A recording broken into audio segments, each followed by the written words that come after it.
మనుషులకి నీవు 100 మేలులు చేసి ఒక చిన్న బాధ కలిగితే నీ ద్వారా 100 మేలులు పక్కన పెట్టేసి ఈ ఒక్క తప్పుని పట్టుకొని నీ జీవితాన్ని, నీ కుటుంబాన్ని, నీ క్యారెక్టర్ ని వారు బ్యాడ్ చేయాలని చూస్తారు.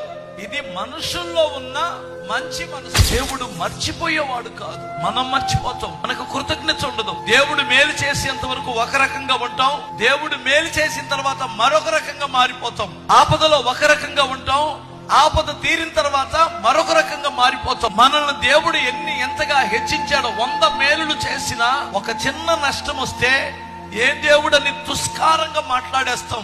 కానీ దేవుడు అలా మన జీవితంలో మనం ఎన్ని తప్పులు చేసినా చేస్తున్న ఒక్క ఉపకారం ఉందే దేవుని కొరకు. దేవుని కొరకు ఒక మంచి మనసు ఉందే, దేవుని కొరకు ఒక మంచి బుద్ధి ఉందే, దానిని బట్టి పైకి లేపుతాడు.